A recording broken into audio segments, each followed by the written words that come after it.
Welcome all of you to our channel physics tech by IITian. यहाँ पर हम आपको मैथ और फिजिक्स की रेगुलर क्लासेस दे रहे हैं।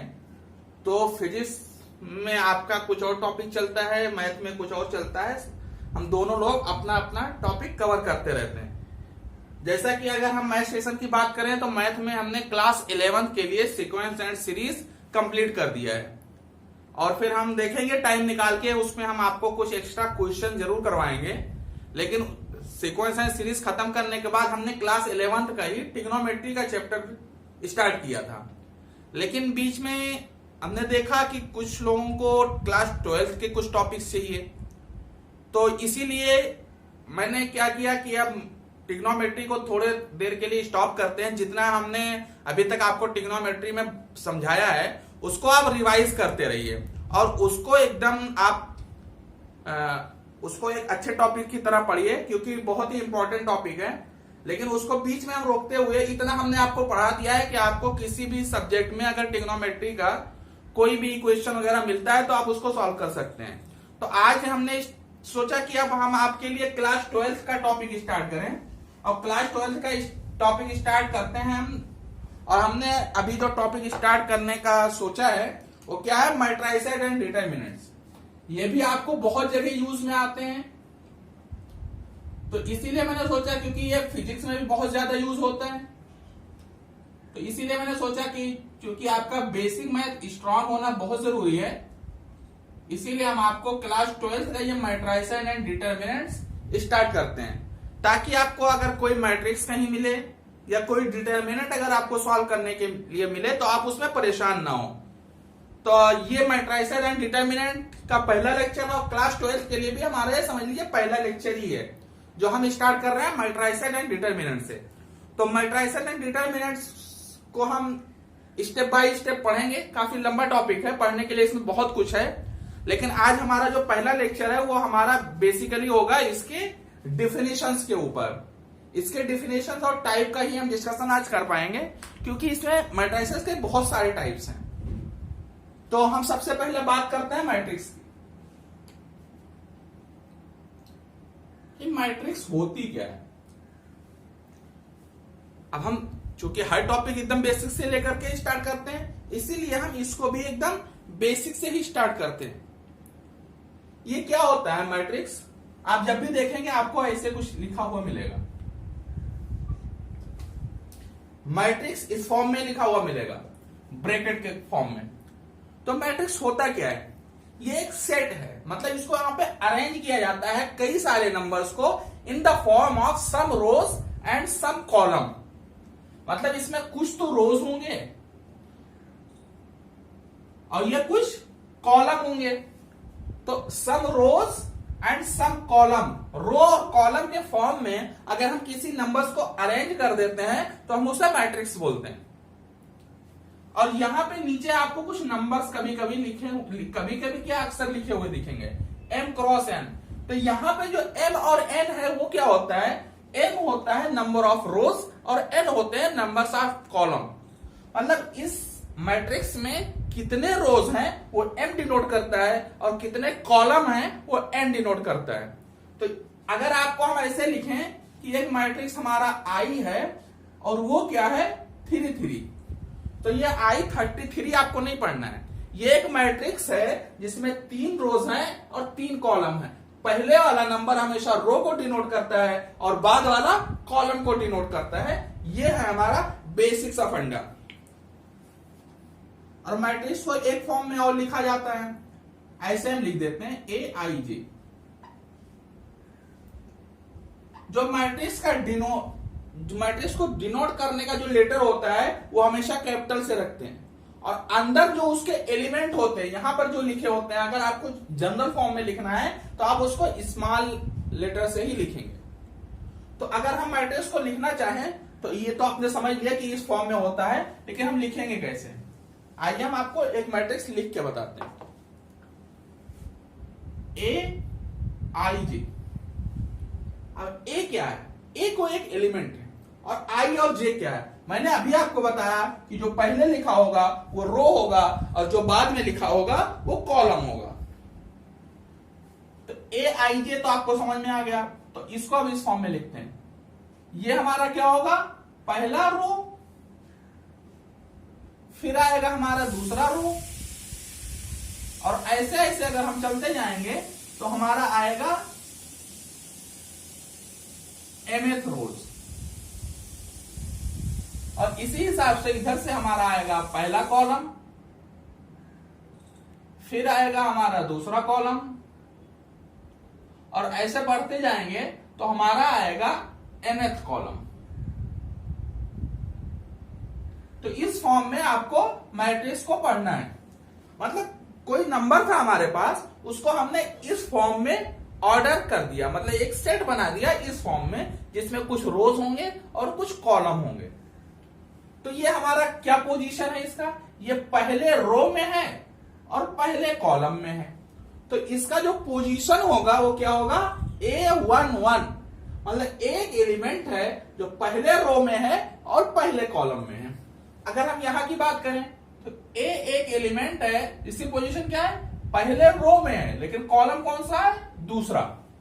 तो यहां पे जो एलिमेंट होगा उसका पोजीशन क्या होगा, A12। A एक एलिमेंट है जो पहले रो में है और दूसरे कॉलम में है। और इसी तरह अगर हम आगे बढ़ते जाएं तो लास्ट में क्या मिलेगा, एक एलिमेंट है जो पहले रो में है और nth कॉलम में है।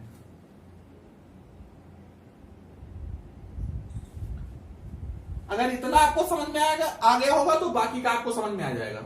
फिर एक एलिमेंट है जो दूसरे रो में है और पहले कॉलम में है। इसी तरह दूसरे रो में है, दूसरे कॉलम में है, और ये आगे बढ़ते बढ़ते दूसरे रो में है और nth कॉलम में है। तो इसी तरह अगर ये बढ़ता रहा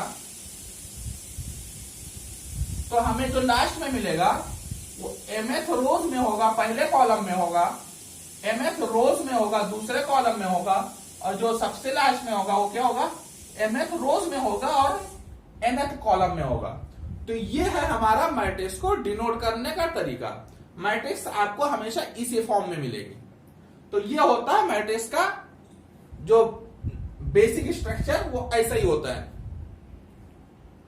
अगर हम आपको लिख दें AIG, तो मतलब क्या है, एक मैट्रिक्स है जिसका ये क्या है, एक एलिमेंट है जिसका पोजीशन क्या है, ये ith रो में है और jth कॉलम में है। अगर हम इसको लिख दें A मैट्रिक्स का A23, मतलब A मैट्रिक्स का ये एक ऐसा एलिमेंट है जिसकी पोजीशन क्या है, ये दूसरे रो में है और तीसरे कॉलम में है। तो जब भी आपको ऐसा मिले लिखा हुआ तो आपको डरना नहीं है, बल्कि इसका जो डिनोशन का तरीका है, जो डिनोट करने का तरीका है, उससे आप इसका डिफिनीशन निकाल लेंगे। तो ये हो गया हमारा बेसिक कि मैट्रिक्स क्या होता है। तो मैट्रिक्स क्या होता है आपको समझ में आ गया। ये एक सेट होता है जिसमें m और n कॉलम होते हैं और नंबर्स को m क्रॉस n के फॉर्म में हम अरेंज कर देते हैं। ये एक अरेंजमेंट है और कुछ नहीं है।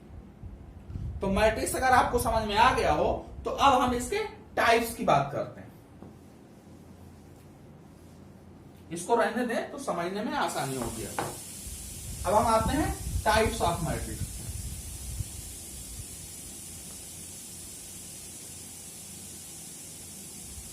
टाइप्स ऑफ मैट्रिक्स अब हम पढ़ना स्टार्ट करते हैं। तो टाइप्स ऑफ मैट्रिक्स में हम जो सबसे पहला टाइप पढ़ने वाले हैं वो क्या है, स्क्वायर मैट्रिक्स। अब स्क्वायर तो आप लोग समझ ही गए होंगे। पहला जो हमारा आएगा वो क्या आएगा, स्क्वायर मैट्रिक्स। अब ये नाम से ही पता चलता है कि ये स्क्वायर है। तो स्क्वायर कैसा होगा, number of rows is equal to number of columns. मतलब स्क्वायर मैट्रिक्स वो मैट्रिक्स होता है जिसमें जितने रोज होंगे उतने ही कॉलम होंगे, तभी स्क्वायर बनेगा। स्क्वायर अगर आप बेसिक ज्योमेट्री की बात करें तो स्क्वायर क्या होता है, जिसके ये दोनों लेंथ सेम हो। अब जब ये सेम होंगे तो इनके सामने वाला भी सेम हो जाएगा, मतलब सारे सेम हो। मतलब एक स्क्वायर की बात करेंगे तो सारे साइड सेम होने चाहिए। ऐसे मैट्रिक्स में क्या है, दो ही चीज है, रो और कॉलम। तो ये दोनों सेम अगर हो गए तो आपका वो मैट्रिक्स स्क्वायर मैट्रिक्स हो जाएगा। जैसे अगर हम एक मैट्रिक्स आपको लिख करके दिखाते हैं 1 2 5 6, ये कैसा मैट्रिक्स है? 2 क्रॉस 2 का, मतलब नंबर ऑफ रोज एम और एन दोनों की वैल्यू कितने हैं? 2 2 के बराबर है। ऐसे 3 3 का भी हो सकता है, 4 4 का भी हो सकता है। लेकिन बेसिक जो डिफिनीशन इसकी है कि एक ऐसा मैट्रिक्स जिसमें नंबर ऑफ रोज और नंबर ऑफ कॉलम इक्वल हो जाएं, तो वो मैट्रिक्स आपकी स्क्वायर मैट्रिक्स होती है। आइए अब हम आपको अगला डिफिनीशन बताते हैं। स्क्वायर मैट्रिक्स समझ में आ गया होगा। अब हम आपको बताते हैं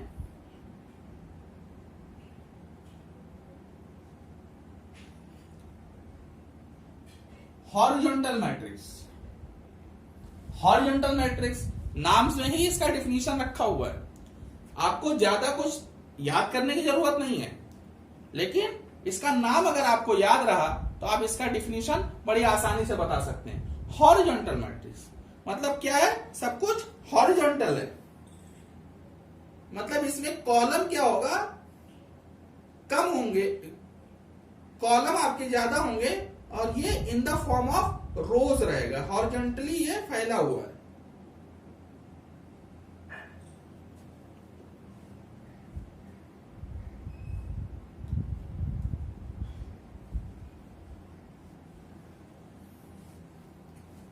हॉरिजॉन्टल मैट्रिक्स मतलब ये जो मैट्रिक्स होगी वो कैसी होगी?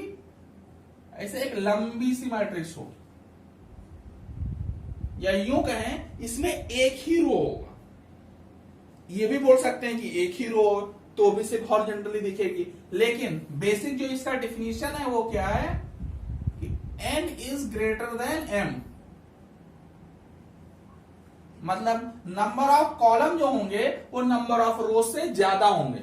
ऐसा मैं आपको दिखाता हूं, 1 2 3 4 3 4 7 8, ये है आपका एक हॉरिजॉन्टल मैट्रिक्स। आपको हॉरिजॉन्टली दिख रही है और n is greater than m है, क्योंकि यहां पे m की वैल्यू कितनी है? ये मैट्रिक्स अगर हम देखेंगे तो 2 क्रॉस 4 की मैट्रिक्स है, मतलब नंबर ऑफ रोज कितने हैं? रो इसमें 2 हैं और कॉलम 4 हैं। मतलब अगर कॉलम की वैल्यू ज्यादा हो गई तो क्या हो जाएगा? वो हॉरिजॉन्टल मैट्रिक्स। तो ये बेसिक सा डिफिनीशन है हॉरिजॉन्टल मैट्रिक्स का कि जिसमें नंबर ऑफ कॉलम जो है वो नंबर ऑफ रोज से ज्यादा होंगे तो वो मैट्रिक्स कॉलम मैट्रिक्स हो जाएगी। अब इसका उल्टा देखते हैं। अगला डिफिनीशन है आपका वर्टिकल मैट्रिक्स। अब वर्टिकल मैट्रिक्स क्या होगा? जिसमें इसमें क्या होगा? m is greater than n, मतलब इसमें नंबर ऑफ रोज ज्यादा होंगे, कॉलम कम होंगे। तो ये कुछ ऐसे दिखेगा वर्टिकली आपको 1 2 2 3 5 6 7 8 10 9। तो ये आपका कैसा है? ये आपका 5 क्रॉस 2, मतलब इसमें नंबर ऑफ रोज ज्यादा है और कॉलम कम है। तो ये आपको एक वर्टिकली दिख रहा है, वर्टिकल। तो इसीलिए इसका नाम है वर्टिकल मैट्रिक्स। तो ये जो बेसिक डिफिनीशन आपको बताते जा रहा हूं, इसका आपको क्वेश्चन करने में भी यूज होगा, क्योंकि मैट्रिक्स में पढ़ने के लिए बहुत कुछ है, लेकिन जितने भी क्वेश्चन आते हैं वो बेसिक डिफिनीशन के ऊपर ही आते हैं एग्जाम में। अगर आपको डिफिनीशन पता है तो आप क्वेश्चन कर 1 मिनट के अंदर भी कर सकते हैं। तो ये तो हो गई हॉरिजॉन्टल और वर्टिकल मैट्रिक्स। हॉरिजॉन्टल और वर्टिकल मैट्रिक्स अगर आपको समझ में आया है तो आगे के 2 टाइप भी आपको समझ में आ जाएंगे। हॉरिजॉन्टल और वर्टिकल अगर आपको समझ में आया तो अब हम आपको 2 मैट्रिक्स और बताते हैं, रो मैट्रिक्स और कॉलम मैट्रिक्स।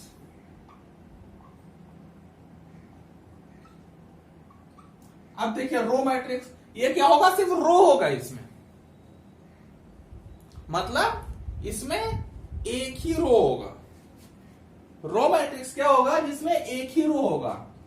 इसका डिफिनीशन अगर आप लिखेंगे ओनली वन रो, मतलब ये मैट्रिक्स ऐसा लिखेगा ऐसे लंबा सा, मतलब कॉलम कितने भी हो उससे फर्क नहीं पड़ता, लेकिन इसमें रो एक ही होगा। और कॉलम मैट्रिक्स क्या होगा, जिसमें एक ही कॉलम होगा, ओनली वन कॉलम।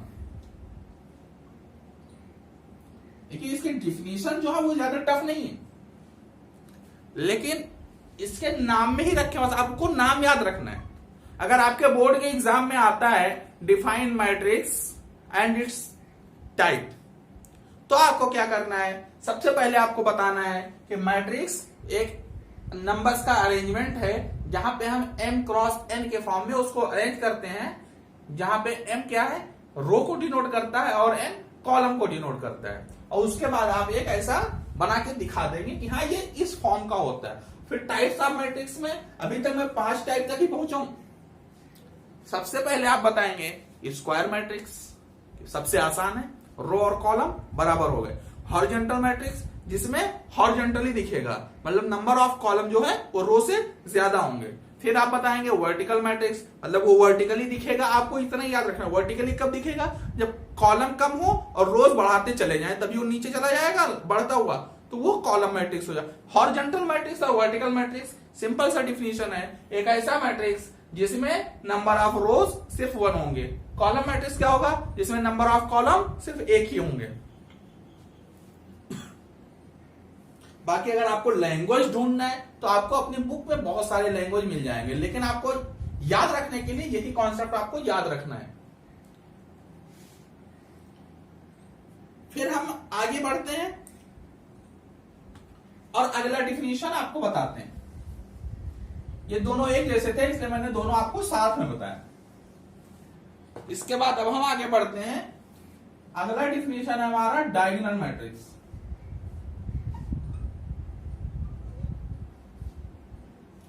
अब डायगोनल जो है नाम से ही इसकी डिफिनीशन निकल के आ जाती है, एक ऐसा मैट्रिक्स जिसमें डायगोनल्स को छोड़ के बाकी सारे एलिमेंट 0 होंगे। एक ऐसा मैट्रिक्स जिसमें डायगोनल्स के को छोड़ करके बाकी सारे एलिमेंट 0 होंगे, लेकिन इसका बेसिक सा जो फंडा है वो क्या कहता है कि matrix must be square matrix. तो इसीलिए अगर आप इसका डिफिनीशन लिखना स्टार्ट करते हैं तो ऐसे लिखिए, ए स्क्वायर मैट्रिक्स, मतलब एक स्क्वायर मैट्रिक्स, स्क्वायर मैट्रिक्स होना बहुत जरूरी है।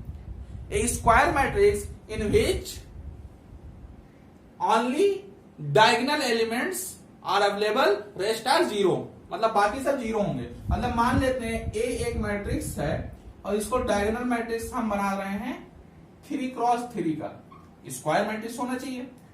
तो स्क्वायर मैट्रिक्स इसका ऐसे होगा 2 0 0, मतलब डायगोनल्स जो होते हैं ना उन्हीं पे आपको सिर्फ एलिमेंट मिलेंगे। यहाँ पे मान लो 1 आएगा, यहाँ पे 4 आएगा, बाकी सब क्या होने चाहिए 0 0, तब ये जाकर के आपका डायगोनल मैट्रिक्स बनेगा। ये किसी भी ऑर्डर का हो सकता है, कोई उससे फर्क नहीं पड़ता, लेकिन जो डायगोनल मैट्रिक्स है उसमें मतलब आपके डायगोनल्स पे एलिमेंट आ रहे हैं, ये आपको दिख रहा है, ये भी 0 हो सकते हैं, लेकिन कंडीशन क्या है, इसके अलावा जो है उसमें नंबर्स नहीं आ सकते, वो 0 होना ही चाहिए, तभी ये डायगोनल मैट्रिक्स हो। मान लो यहां पे 1 नहीं,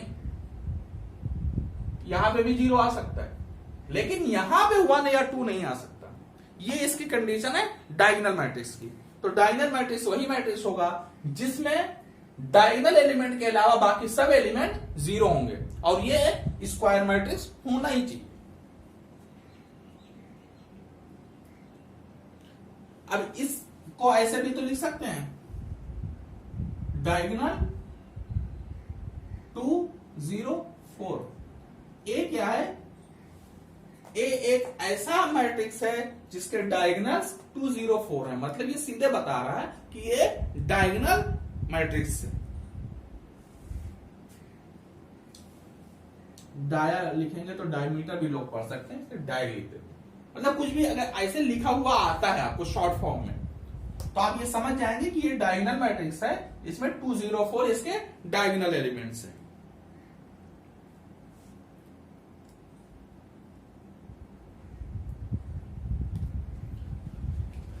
अब डायगोनल एलिमेंट्स के ही कुछ पार्ट्स हैं जिनको हम आपको इसी के साथ बताते हुए चलते हैं। इसका जो अगला डिफिनीशन है वो क्या है? Scalar matrix. अब स्केलर मैट्रिक्स क्या होते हैं? क्योंकि जो एक जैसे हैं उनको साथ साथ में बता रहे हैं ताकि आप उसको रिलेट करके याद कर सकें। तो स्केलर मैट्रिक्स क्या होता है? एक ऐसा डायगोनल मैट्रिक्स। स्केलर मैट्रिक्स तो सबसे पहली बात डायगोनल मैट्रिक्स होना चाहिए, और डायगोनल मैट्रिक्स के लिए क्या जरूरी है? स्क्वायर मैट्रिक्स होना चाहिए। मतलब ये जो स्केलर मैट्रिक्स आपको मिलेगा ये स्क्वायर होगा और उसमें सिर्फ और सिर्फ डायगोनल एलिमेंट ही होंगे, बाकी सब जीरो होंगे। तो एक ऐसा डायगोनल मैट्रिक्स जिसके डायगोनल एलिमेंट्स इक्वल हो। यहां पे क्या था? 2 0 4 अलग अलग था, तो डायगोनल मैट्रिक्स। लेकिन अगर उसको स्क्वायर मैट्रिक्स होना है तो अगर यहां पे 2 है तो यहां पे भी 2 होगा, यहां पे भी 2 होगा। अगर यहां पे 4 है तो यहां भी 4 होगा, यहां भी 4 होगा, और बाकी सारे 0 होंगे। तो ये स्केलर मैट्रिक्स हो जाएगा। मतलब इसके स्केल सेम होना चाहिए, ऐसा तो याद रखिए। एक ऐसा डायगोनल मैट्रिक्स जिसके डायगोनल एलिमेंट इक्वल हो जाए तो वो स्केलर मैट्रिक्स हो जाए। अब ये स्केलर मैट्रिक्स तो है ही है, साथ में डायगोनल मैट्रिक्स भी है, क्योंकि ये उसका एक छोटा सा पार्ट है। तो उम्मीद है आपको ये भी समझ में आया होगा कि स्केलर मैट्रिक्स होती क्या है। तो हम इसी सीरीज में आगे बढ़ते हैं और आपको अगला मैट्रिक्स का टाइप बताते हैं। अगला वाला सबसे आसान है, आइडेंटिटी मैट्रिक्स।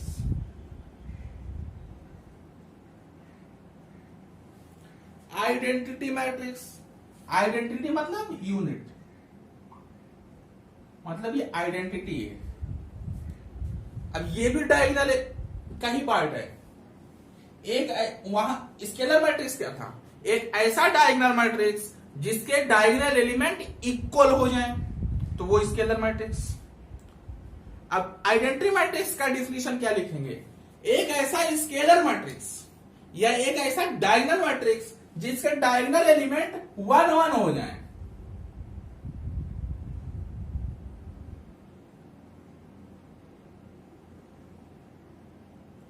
एक ऐसा डायगोनल मैट्रिक्स या एक ऐसा स्केलर मैट्रिक्स, ऐसा भी बोल सकते हैं क्योंकि स्केलर ये सारे सेम है ना, लेकिन डायगोनल एलिमेंट का ही पार्ट है, ये डायगोनल मैट्रिक्स का ही है, तो इसलिए इसका डिफिनीशन क्या लिखेंगे?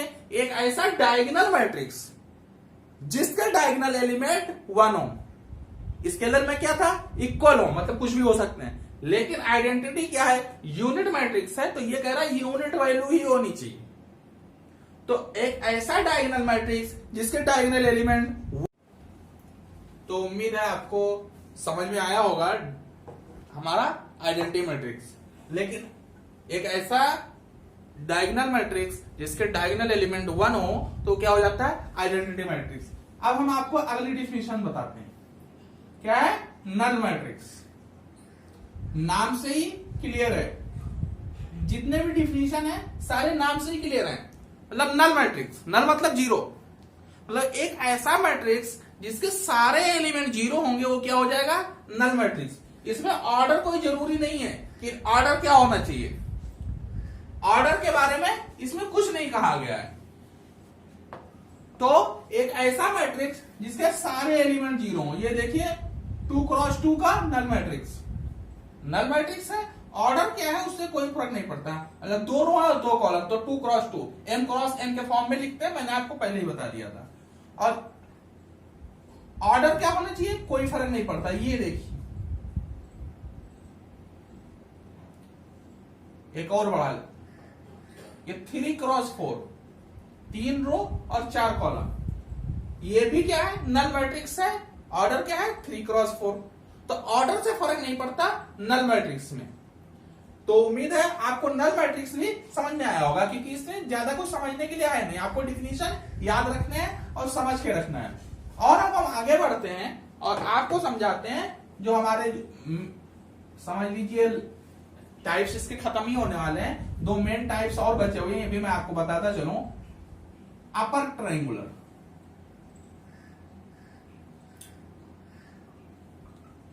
अपर ट्रायंगुलर मैट्रिक्स और लोअर ट्रायंगुलर मैट्रिक्स।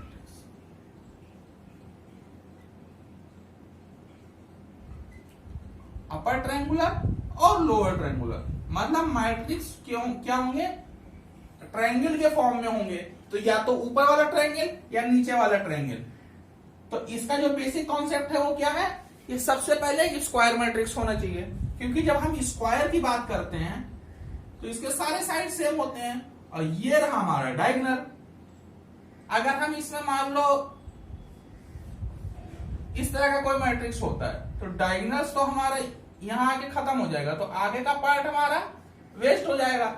इसलिए इसका जो डिफिनीशन का स्टार्टिंग है वही क्या बोल रहा है, आपका जो मैट्रिक्स होना चाहिए वो स्क्वायर मैट्रिक्स होना चाहिए। तो एक ऐसा स्क्वायर मैट्रिक्स जिसमें डायगोनल्स के नीचे के एलिमेंट 0 हो जाएं, एक ऐसा स्क्वायर मैट्रिक्स जिसमें डायगोनल्स के नीचे के एलिमेंट 0 हो जाएं, वो क्या होगा, अपर ट्रायंगुलर मैट्रिक्स, क्योंकि ट्रायंगल में ऊपर का ही पार्ट में सब कुछ वैल्यूज है। और लोअर ट्रायंगुलर क्या होगा, जिसमें ऊपर के पार्ट 0 हो जाए।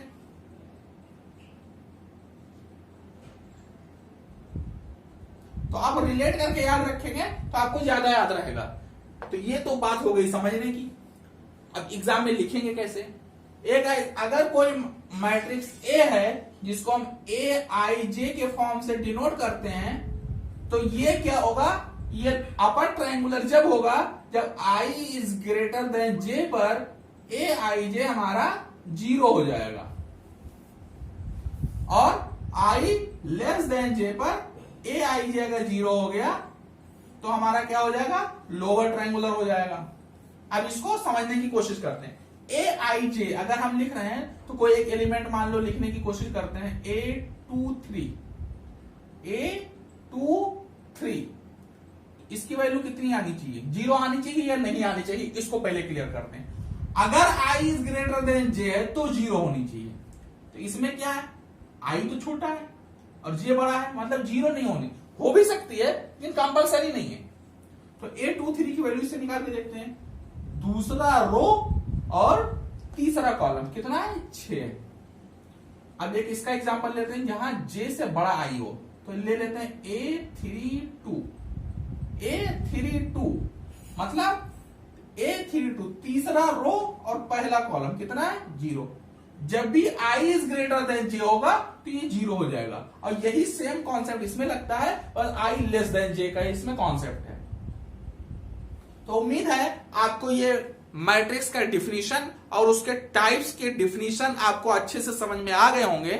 अगर आपको थोड़ा बहुत भी कंफ्यूजन है तो वीडियो को एक बार दोबारा देखेंगे तो उम्मीद है बिल्कुल आपको समझ में आ ही जाएगा। अगर आपको आज का लेक्चर अच्छा लगा हो तो वीडियो को लाइक करें, कमेंट करें और शेयर करें अपने दोस्तों के पास। और जिन्होंने हमारे channel physics tech by IITian को सब्सक्राइब नहीं किया है वो सब्सक्राइब करें। हम अगले लेक्चर में मिलते हैं और अच्छे और बेसिक कॉन्सेप्ट के साथ और नए नए डिफिनीशंस के साथ जो मैट्रिक्स में यूज होते हैं। और इसी के साथ हम अभी का लेक्चर एंड करते हैं। Thank you.